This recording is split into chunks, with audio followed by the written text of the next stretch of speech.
Bonjour et bienvenue dans cette nouvelle vidéo de Budgeconomy.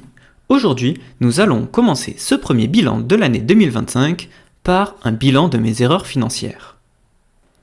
En ce mois de décembre 2025, j'ai eu l'envie de faire une rétrospective de cette année. Nous commençons donc aujourd'hui avec une vidéo concernant mes erreurs financières de l'année.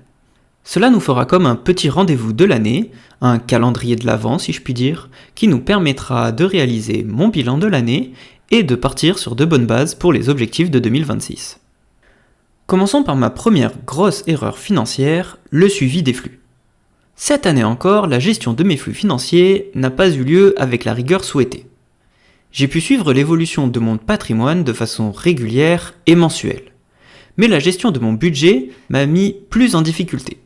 Ainsi, le suivi de mes revenus, de mes dépenses et de mon épargne n'a pas été fait de façon régulière. Je devrais m'améliorer sur ce point afin de visualiser d'éventuelles dérives plus rapidement l'année prochaine. Le second point va avec le premier. Il s'agit de l'anticipation.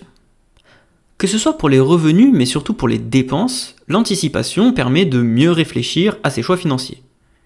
Concernant les revenus, il peut s'agir d'une prime par exemple qui doit être anticipée pour savoir quelle part sera investie et quel pourcentage permettra de se faire plaisir. Concernant les dépenses, une majorité des dépenses peuvent être anticipées, même si leur récurrence est faible, comme par exemple pour les impôts, des anniversaires ou encore l'achat de cadeaux de Noël. Je dois améliorer mon anticipation, surtout du côté des dépenses, notamment par rapport aux impôts. Je vais faire une rétrospective de mon budget 2025 afin de mieux préparer et suivre ma prochaine année. Le fait de revenir sur le suivi de mes dépenses mensuelles de l'année 2025 va me permettre de me concentrer sur cette troisième catégorie, la renégociation. Cette année encore, je n'ai pas renégocié mes contrats. Ceux-ci augmentent de quelques euros par an et les contrats deviennent de moins en moins compétitifs. Afin de vous aider, voici la liste des contrats que je vais essayer de renégocier en ce mois de décembre.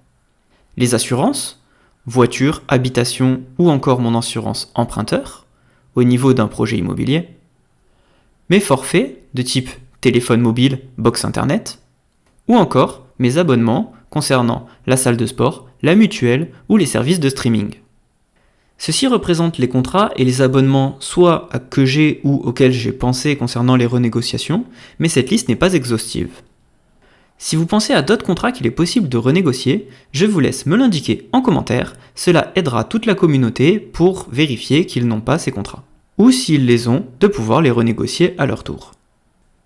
Parmi les négociations, celle du salaire est une des plus importantes. Je n'ai pas eu d'augmentation salariale en 2025, malgré le fait d'avoir plus de responsabilités et augmenter mes compétences. J'espère que ces efforts seront reconnus lors de mon prochain entretien annuel et que cela amènera à un avantage salarial. Toujours dans le domaine des revenus liés à mon entreprise, je m'intéresse aux avantages de mon CSE, comité d'entreprise.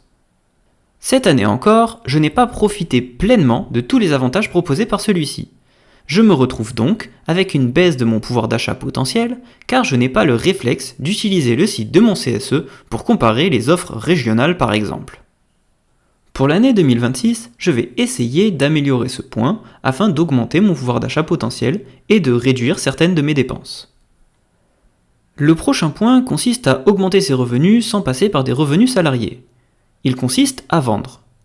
Cette année encore, j'ai eu du mal à faire de la vente de mes affaires inutilisées.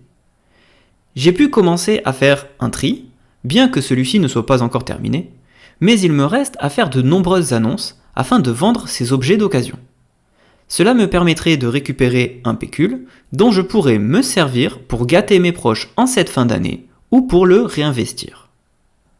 Terminons par ma dernière erreur financière qui concerne l'investissement et plus particulièrement la méthode du DCA. Dollar Cost Average.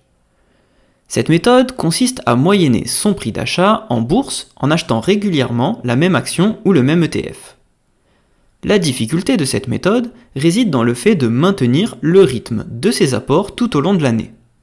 Cette année encore, en moyenne, je me retrouve avec une somme investie semblant correspondre à celle souhaitée pour mon DCA. Mais la régularité n'a pas pu être tenu notamment lors de mes investissements immobiliers qui ont demandé des efforts d'épargne à certains moments de l'année. Afin d'améliorer ce point, pour réaliser mes prochains investissements immobiliers, je vais devoir réaliser un taux d'épargne supérieur en amont de ces investissements. Cela signifie que je vais épargner plus cette année et investir peut-être un petit peu moins en bourse afin de préparer des projets immobiliers futurs. Cette vidéo touche à présent à sa fin. Si celle-ci vous a plu, je vous laisse me l'indiquer avec un pouce en l'air et en vous abonnant à cette chaîne YouTube.